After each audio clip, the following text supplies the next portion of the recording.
Hello. Good morning. How are you? Yeah, I'm very good, thank you, Tyler. How are you? I'm doing all right. Thank you for your time and for making this happen. I really appreciate it. Sure, no problem, no problem. So, where are you right now? Are you already stateside? Yeah, we're in Miami at the moment. Okay, how's that like right now?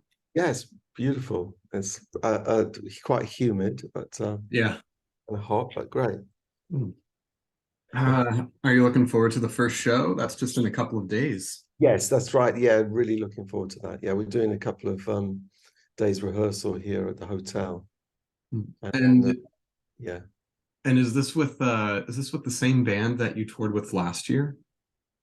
it is. It's the same band. Yes, you're right.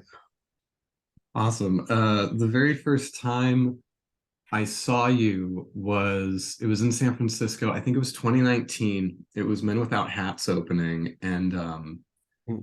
I remember my wife texting me into the show and asking, "Where are you?" And I said, "I'm still at the show." And she's like, "There's no way that Howard Jones is still playing." I was like, "He won't stop." So how do you prepare for a long tour? Because having seen you a couple of times, you always have such high energy. Well, I've got 50 minutes on this tour. I'm in the middle slot, and so I got myself a personal trainer, and once a week, and then I was doing, I was getting myself fit for 5 days a week, and then I've got my vocal coach who lives in London, and so we do Zoom, well, actually FaceTime singing lessons. So that's how I get myself prepared.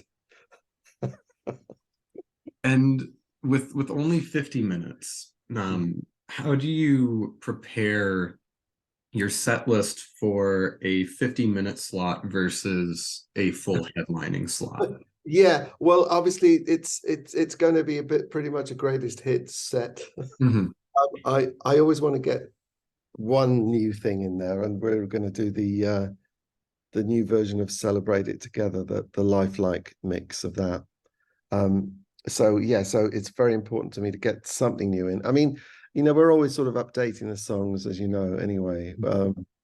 Like giving them a new twist. But this is, I mean, somebody told me that I'd had nine top 40 um, US hits. So, that's really covers the whole set, really. So, yeah, I mean, obviously, I'd love to, I've got so many songs now. I mean, there's hundreds of them. Yeah. And I really would like to play some other ones, but at the same time, you have to respect the fact that people, especially in those big, Live Nation sheds, they really want to hear the songs they know, and it's my pleasure to play them for them.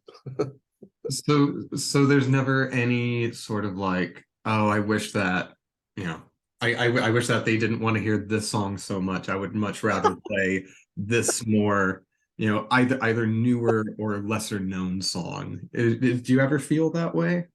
I don't actually, because I know, especially with these kind of tours where you're playing, the big amphitheaters, outdoor amphitheaters. This may be the only time that people will see me. Yeah. Like, I mean, when I'm playing, what I have been doing in the past in playing, theaters and things, and I'm much more of a Howard Jones audience. I think I'd need to be a bit more aware of that, and to really accommodate, a real mix of stuff from the career.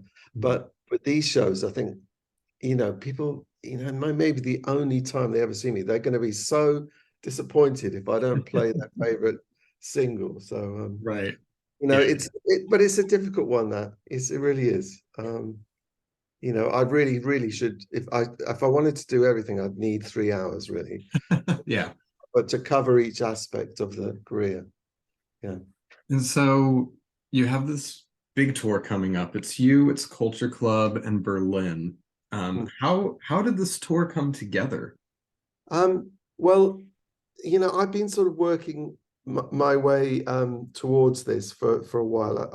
I think, doing the theaters and showing that I can command an audience, and so being offered a big Live Nation tour is a big step up for me. And I think some very clever people thought, oh, this would be a really good combination, and I think it is. I think it's a great lineup for people. They're going to get a lot of great songs that they know. Yeah. So it's going to be fun. It's going to be fun. Yeah, I just saw my wife and I just saw Berlin a couple of months ago at the Cruel World Festival in May, and Oh, repeatedly throughout Berlin's set, my wife kept looking at me, being like, "They did this song, like they did that song, like yeah, they have a ton of hits." yeah. And so do you have any personal connections to either Culture Club or Berlin? Well, I know George, and I've hung out with him quite over the years, at festivals, and yeah. So I mean, I wouldn't say like we're close or anything, but we certainly have a great conversation when we meet up. And with Terry, I've seen Berlin perform because we've done shows together in the past, and I just love. She's so charismatic, and the band is so great. So yeah, I'm a fan. So yeah, it's going to be good, isn't it? I mean, as soon as I saw the lineup, I was like, sign me up. This is perfect. And do you have any, is there any chance of possibly duetting with Boy George on this tour like you did with Midge Ure last year? I think the chances are remote, Tyler. Actually, I think, Okay. but you never know. I mean, it's so weird because I just been like 10 weeks in LA and got invited to shows of people I know. Like Ringo invited me to see his show at the Greek, and then inviting me up on stage, and I did 2 songs at the end of the set with him, which was really great. And then the next week, my friends Barenaked Ladies were playing there, Mhm. and they invited me on to play piano with them. So Oh, um, nice. so yeah, so but I'm not. I'm just so it's not like I'm not up for it. You know what I mean? But Hmm. it just depends how people are feeling and how schedules are, and whether there's time to get anything together, Yeah. and that there's the will. Um, but yeah, so we'll just have to see. I think that's always the thing. Just take it as it goes.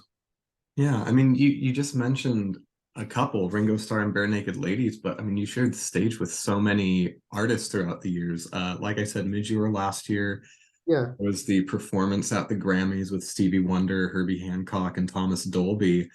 Is there anyone that is kind of like your dream of either collaborating with through recording or in a live setting? I mean, actually, you pointed something out to me though. I actually have done quite a lot of things with others. Um, I was thinking, we did the Prince's Trust concerts back in the 80s, and literally I got to play with everyone there. I mean, Elton, Tina Turner, um, David Bowie, Jesus. uh, Mick Jagger. I mean, Mark Knopfler. I mean, it was everyone. It was anyone. So yeah, so I have a history of that, I suppose. So yeah, it's fun when you collaborate, and people love it in the audience, don't they? They love seeing artists do something together because it's kind of unique. Yes, That especially when it's a surprise. yeah. And so I wanted to talk about this next album that you're working on, kind of build as the third in a trilogy with Transform and Dialogue. Yeah, yeah. I'm curious, what's the status of that album so far? Well, it's still in the it's still in the conceptual stage. Okay. Yeah, I'm thinking about I don't think it's going to be anything like the last two. It's not going to be anything like Dialogue and Transform. Mhm. It's because there's things I want to do. I want to approach it really different. I'll probably, write most of it at home, but then I want to record it probably in the States, maybe come to LA and do it, because I've met a lot of people who I'd really like to work with. And I've got this new piano called a Spirio. It's a Steinway, and I'm thinking of using that as the starting point for a lot of the tracks, because I can play into it and then it plays it back to me physically in the room, and then I can edit the piano on the iPad, and it's a really different way of working. And I also want to use I've been working with BT quite a bit, and he's doing an AI version of my voice. Okay. So I can then create like choirs from my own voice, and also use other voices, hybrid voices, to create like big. So I'm thinking like lots of vocals, choirs, piano, and tempos that change and not are stuck to a grid. So that's where I've got to so far, and probably end up completely different to that in the end. But that's what I'm thinking, to do something of its time, So all those things are just available now as we. So yeah. So I always like to do that. Yeah. And you've been working with BT on the last couple of albums. How did you two meet? And did you know initially that this was the person that you wanted to continue to collaborate with for the next couple of albums? Yeah. Well, I was, there's certain artists that you go, oh wow, I just so connect with them, even though they're from a completely different generation. But it's just, you recognize I don't know. I mean, I think he's just the electronic artist of his generation. That's my feeling. And I just love his work. And we were on tour, and we heard that he was doing a show down here in Miami, actually. So we flew down just to see it. And he got to know that I was there, and he kind of announced that I was in the audience, which was a little embarrassing, but nice at the same time. And then, met him afterwards, and then we decided that we were going to collaborate. And I think we probably will collaborate, for years to come. We're always sending things back and forth to each other. So, yeah, I mean, he's become a really good friend, and yeah. So I love, I love working with people that you build a sort of relationship over time with, and you get to know them really well.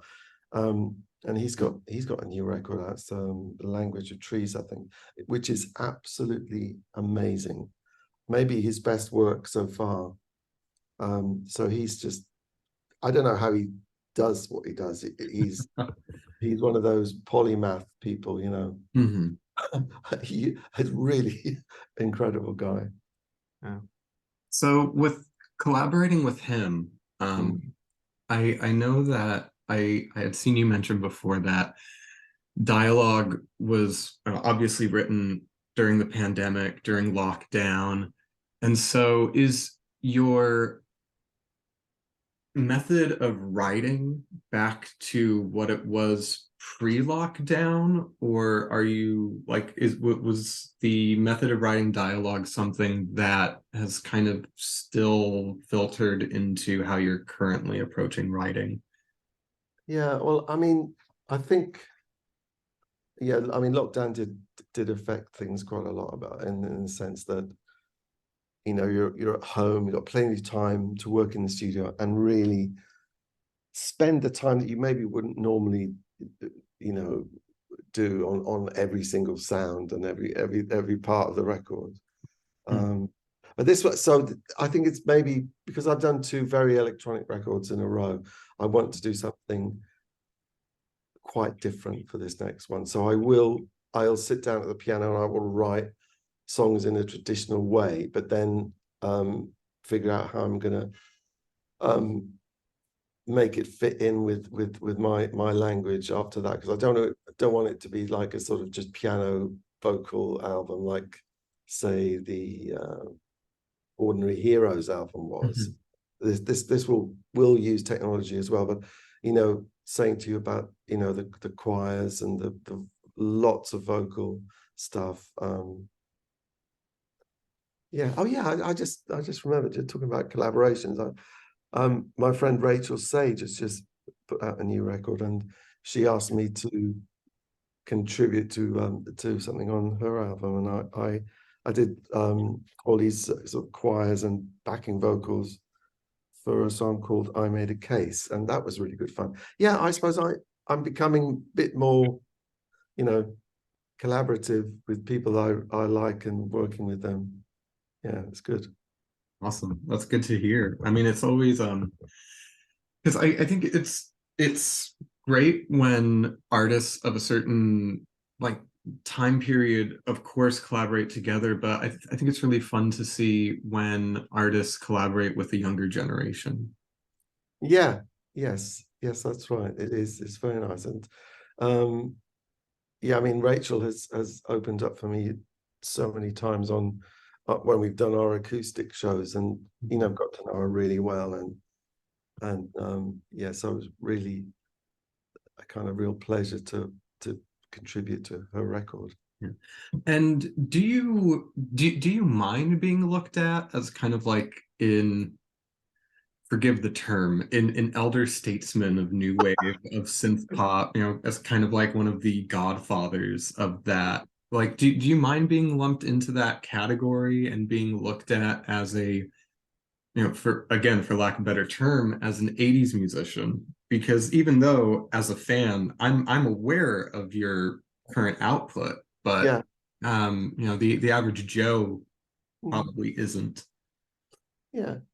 I mean, I think as you observe the music world, as you get older, you realize that really, people have their window of no notoriety, where everyone knows who you are, and they know the songs of that era, and then after that, then you don't get that spotlight, so nobody's going to really know what you're doing after that. So you are, in a sense, you're like a time capsule of when you emerged as an artist. There's very few people who transcend that, I have to say. I mean, it's tiny, and even the people who transcend it have long periods of obscurity.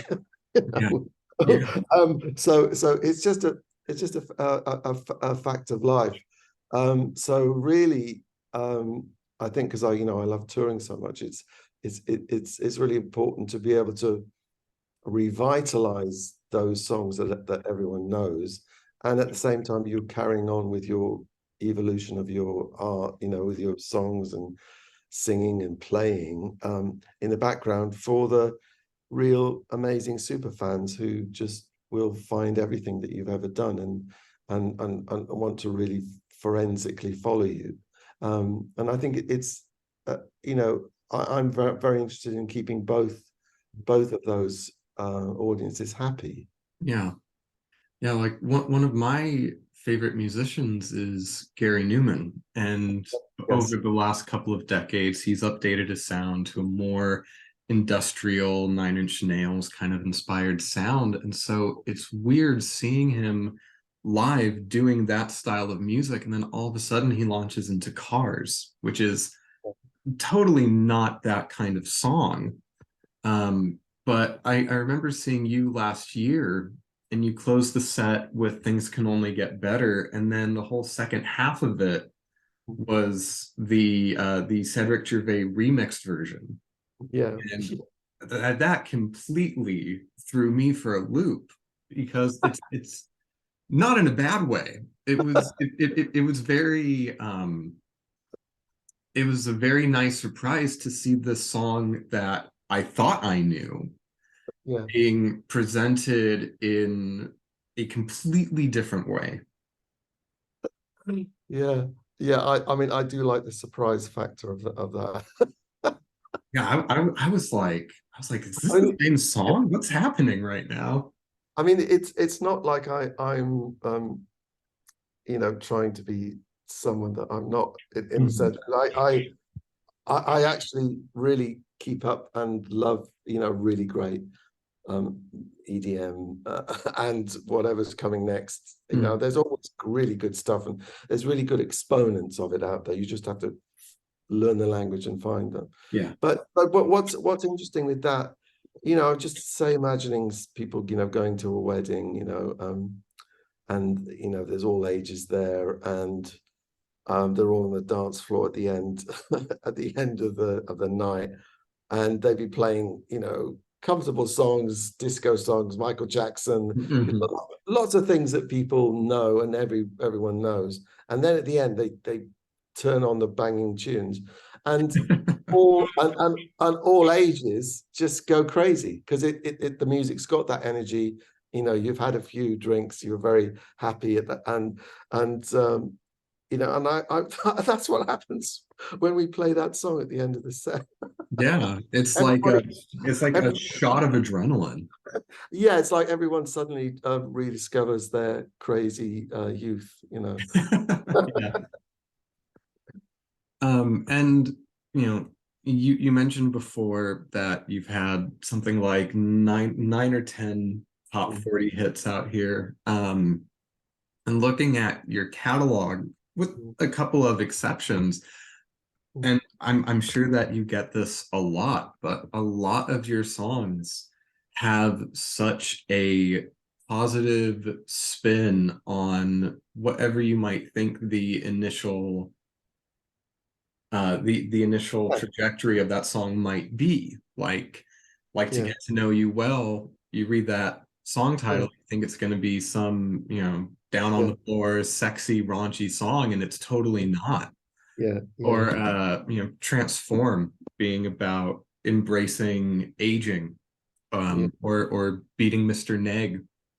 And so, yeah. is it always your intention from the start to be like, I'm just going to write about positivity, or is that something that you realized was sort of a happy coincidence? No, it's always where I've been. I actually set out to do that. You know, right from the beginning. The very first song, new song was, you know, I've said it many times. It was my manifesto about, and it's a bit autobiographical. Um, you know about not being put off by what other people think, thinking for yourself. Mhm. Um, you know, don't crack up, bend your brain, see both sides, throw off your mental chains, and really, you know, make the most of being here on the planet whilst we have the time here. And so I really wanted to have everything that I do orientated in that way, and I have stuck to that, I would say, you know, and that's one of my trademarks, I suppose, is that, you know, for me, you know, the music must be lyrically useful for the difficult, you know, life is difficult for every single human being. There's no exceptions, rich or poor. You know, people have to deal with very difficult things. And those things usually come from the inside. And so we have to deal with our philosophy of life. We have to have one. You know, we have to have a way of getting through terrible events that happen in our life that really can take us down. You know, and I wanted the songs to be there for those times when we just feel deflated and upset, disappointed with life, and then a song can come on, a line of lyric can come on, and you can suddenly be uplifted and go, oh, I can get through this. I will get through this. You know.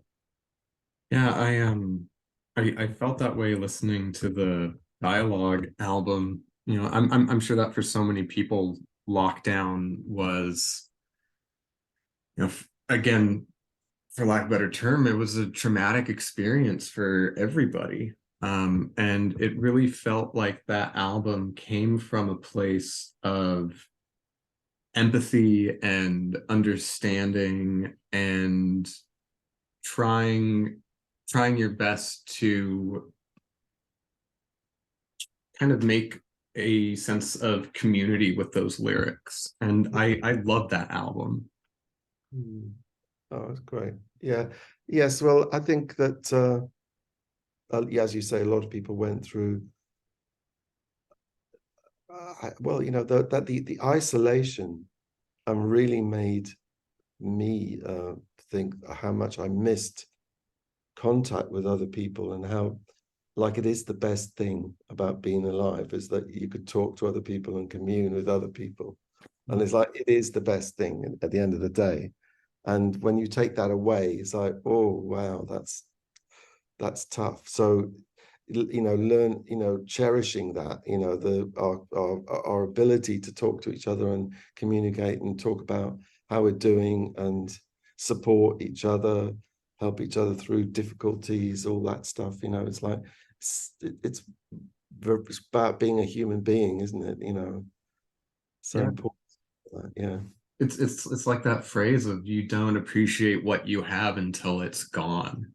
Yeah. And it was so sudden, you know. Yeah. And so you have a 40th anniversary tour coming Yeah. up.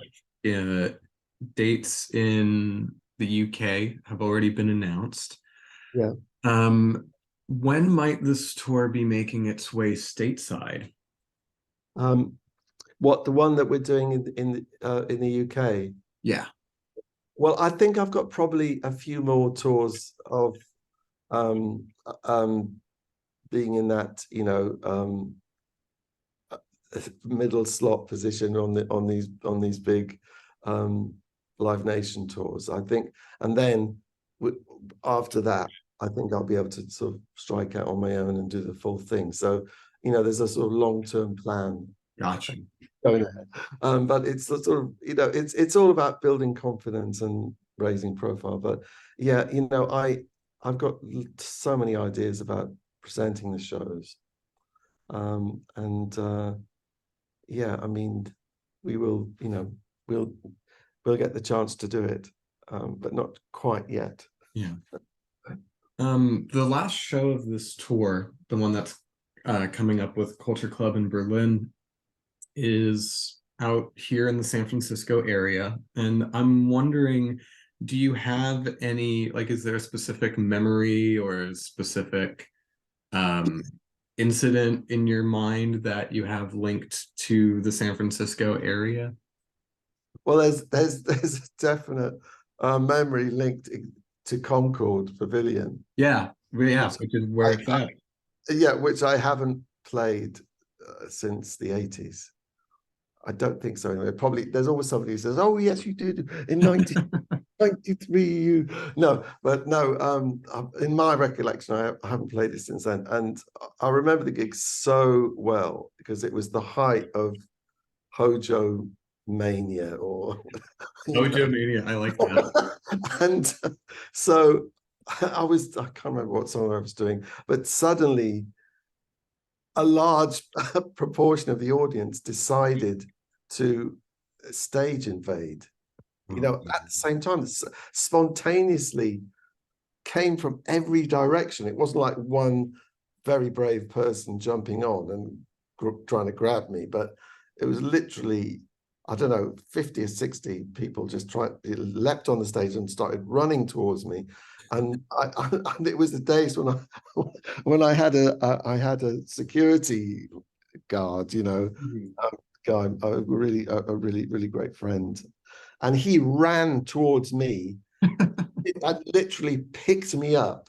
It's like raised me above his head and ran off the stage with me, and I'll never forget it. It was a You real moment. you weren't trying to beat any of them off with the guitar or anything like that? No. I was very. I think it's quite a low stage at that time. I don't know if it's like that anymore, but I really enjoyed that gig. It was amazing. So, Did you come back out after that, or was yeah, that oh yes, definitely came back out. Yeah, Yeah. I mean, if you want, I can try riling some people up in the crowd. We can recreate that. No, I think those days are probably over now. Although we did go to South America briefly for a few years back, and it was kind of coming out of the gig, people were like going crazy on the street. So yes, it does happen sometimes, yeah. The Hojo mania is still there for some people. I think it's toned down a bit now. It's matured. Yeah. So it looks like we're running out of time. So I have one last question for you, Yeah. which is we have this 40th anniversary tour coming up. You have the book of show recollections by the fans coming up. It seems like this really large, big scale celebration of your career so far. And so my question is there one single accomplishment that you've been able to achieve in this 40 years of being in the industry that you're most proud of? Blimey. Well, I mean, there's singling it down to one is hard. I know it's like asking the meaning of life and you can't get the answer wrong. No, well, I mean, Live Aid was pretty amazing, and because it was so, I don't know, it was the biggest gig that you could ever do. So how would you ever? I mean, most of the people that would not have ever played to as big an audience as that again. Like when you take the live TV audience of apparently something like 2 billion around the globe, and then the nervousness that went with that, and so the adrenaline, embedding those memories into your brain forever, every minute of it. So it would be hard to beat that. Although that was kind of early in the career, and 85, and we went on to do really things like we played we headlined Madison Square Garden, which was always a dream for me. Did the Grammys with Herbie and Stevie, and I mean, it was, I mean, those three things I think would sort of rate pretty highly for me. So I mean it's a great answer. Well, I want to say thank you again so much for your time and for letting me pick your brain a bit. No, I'm very much looking forward to the show here in Concord. I'll try to make sure nobody bombards you this time. great. Okay, thanks very much. Of course, have a great rest of your day. Okay, fantastic. Nice speaking with you, Tyler. Thank you. You as well. Bye. All the best. Bye.